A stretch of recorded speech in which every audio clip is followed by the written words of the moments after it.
Students, आज के class में हम लोग रिसीप्ट एंड पेमेंट अकाउंट के कुछ न्यूमेरिकल्स को समझेंगे। क्वेश्चन नंबर 4 का ये सॉल्यूशन बना हुआ है, इसके प्रोसेस को मैं आपको एक्सप्लेन करूंगा। मैंने जैसा पहले भी आपको बताया था कि रिसीप्ट एंड पेमेंट अकाउंट के डीआर साइड में सबसे पहले ओपनिंग कैश बैलेंस को लिखते हैं, इसलिए हम लोग क्वेश्चन में सबसे पहले ओपनिंग कैश बैलेंस को खोजेंगे। आप क्वेश्चन 4 को यदि पढ़ेंगे तो उसमें सबसे ऊपर ओपनिंग कैश बैलेंस दिया हुआ है।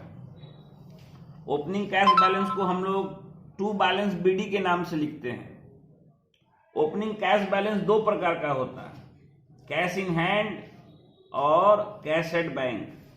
जो रकम हमारे पास है, एनपीओ के पास है, उसे कैश इन हैंड कहते हैं, और जो रकम एनपीओ ने अपने बैंक अकाउंट में जमा कर रखी है उसे कैश एट बैंक कहते हैं। इस क्वेश्चन में दोनों ही बैलेंस है, कैश इन हैंड भी है 50,000 और कैश एट बैंक भी है 60,000।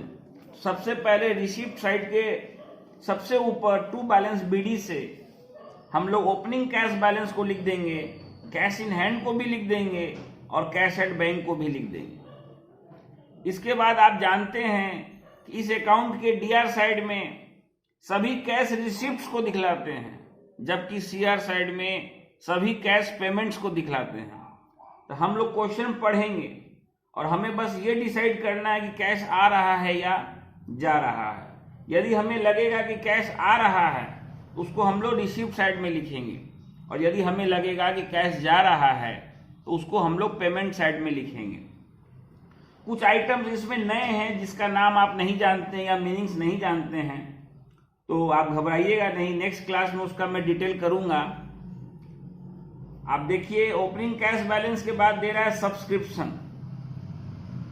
तो एनपीओ को उनके मेंबर से समय समय पर सब्सक्रिप्शन की रकम मिलती है, चंदे की रकम। तो ये एक प्रकार का रिसिप्ट है। हम लोग ये भी जानते हैं कि रिसिप्ट एंड पेमेंट अकाउंट में सभी कैश रिसिप्ट्स और सभी कैश पेमेंट्स को दिखलाया जाता है, चाहे वो रेवेन्यू नेचर के हों या कैपिटल नेचर के, चाहे वो करंट ईयर से रिलेटेड हों या प्रीवियस ईयर से या नेक्स्ट ईयर से। तो इस क्वेश्चन में सब्सक्रिप्शन 3 साल का दिया हुआ है। एक तो करंट ईयर हमारा है 1920, क्योंकि हम लोग ये रिसीप्ट एंड पेमेंट अकाउंट जिस क्लब का बना रहे हैं उसका डेट है for the year in date 31 March 2020। तो हमारा करंट ईयर हो गया 2019-20। उसके पीछे 2018-19 प्रीवियस ईयर है और उसके आगे 2020-21 नेक्स्ट ईयर है। तो सब्सक्रिप्शन मिला तो इसी साल है, लेकिन ये पिछले साल से रिलेटेड भी कुछ मिला है, करंट ईयर से रिलेटेड भी मिला है और नेक्स्ट ईयर से रिलेटेड भी मिला है। पिछले साल का मिला है 4,000, 18-19 का 4,000 मिला है, 19-20 का 1,40,000 और नेक्स्ट ईयर 2020-21 का 8,000। तीनों साल के सब्सक्रिप्शन को जब हम लोग ऐड कर लेंगे तो वो रकम ऐड होके आएगी 1,52,000। नेक्स्ट आइटम आप देखिए, लिखा है फर्नीचर परचेज्ड। इसमें निश्चित रूप से कैश जाएगा, जब हम लोग फर्नीचर खरीदेंगे तो इसमें कैश जाएगा। तो फर्नीचर परचेज हमारे पेमेंट साइड में आ जाएगी 70,000। जनरल डोनेशन, एनपीओ को लोगों से डोनेशन मिलता है, ये एक रिसिप्ट है, इसको हम लोग रिसिप्ट साइड में लिखेंगे 20,000।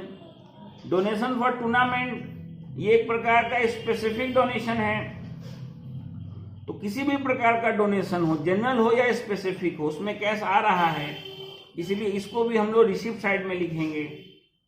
चैरिटी गिवन, क्लियर है कि हमने चैरिटी किसी को दी है, 10,000 रुपए की हमने चैरिटी की है, तो ये एक पेमेंट है, इसलिए चैरिटी गिवन को हम लोग पेमेंट साइड में लिखेंगे।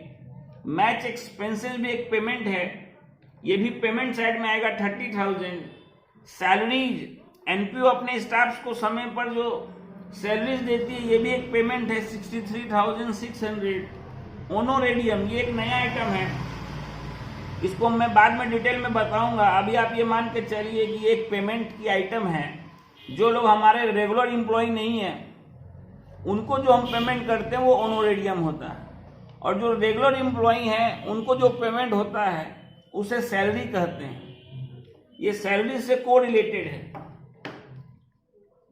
12% इन्वेस्टमेंट परचेज, एनपीओ के पास जो एक्स्ट्रा रकम होती है उस रकम को एनपीओ इन्वेस्ट कर देता है ताकि उस पर इंटरेस्ट के रूप में इनकम हो। तो 60,000 की इन्वेस्टमेंट हमने की है, तो ये एक पेमेंट है। इसके आगे जो 12% लगा है, तो कुछ स्टूडेंट सोचते हैं कि इस 12% का कुछ हमें करना है। इसका हमें अभी कुछ नहीं करना है। अभी तो हमने इन्वेस्टमेंट की है 60,000। इन फ्यूचर इस रकम पर हमें 12% से इंटरेस्ट की इनकम होगी। जब इनकम होगी तो वो ऑटोमेटिक रिसीप्ट साइड में इन फ्यूचर आ जाएगा। एट प्रेजेंट इस 12% का हमें कुछ नहीं करना है, ये रेट ऑफ इंटरेस्ट है। अभी हमने 60,000 रुपया जहां इन्वेस्ट किया है, तो हमारे पास से फिलहाल 60,000 की रकम गई है, तो ये हमारे लिए पेमेंट है। एंट्रेंस फी 4,000, ये एक रिसिप्ट की आइटम है, क्योंकि जब नए लोग एनपीओ के मेंबर बनते हैं तो एनपीओ उनसे जो फी कलेक्ट करती है उसे एंट्रेंस फी कहते हैं। ये एक इनकम है। और जैसा मैं आपको बता रहा था कि इस इन्वेस्टमेंट पर हमें इन फ्यूचर इंटरेस्ट की इनकम होगी। तो आप देखिए इस क्वेश्चन में वो भी इनकम दे रहा है, interest on investment, interest received on investment 6,000। हमने ये जो इन्वेस्टमेंट की उस पर हमें 6,000 का इंटरेस्ट रिसीव हुआ। और क्लोजिंग बैलेंस भी दो प्रकार का होगा, कैश इन हैंड और कैश एट बैंक। और क्लोजिंग बैलेंस को हम लोग बाय बैलेंस सीडी से लिखते हैं।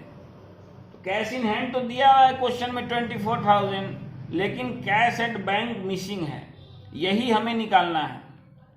तो हमने पूरे क्वेश्चंस में जो भी रिसिप्ट था उसको रिसिप्ट साइड में लिख दिया, और जो भी पेमेंट था उसको पेमेंट साइड में लिख दिया। रिसिप्ट साइड का टोटल हमेशा ज्यादा होगा। इधर के टोटल को जब हम जोड़ेंगे तो आएगा 3,32,000, और इस डीआर साइड के टोटल में जब हम लोग सीआर साइड के इन तमाम आइटम्स को लेस कर देंगे तो हमारा बैलेंस आएगा 70,400, जो हमारा closing cash at bank balance है। यही हमारा आंसर हुआ, जो कि हमने बैलेंसिंग फिगर से फाइंड आउट किया है। इस सॉल्यूशन का जो है आप प्रैक्टिस करेंगे।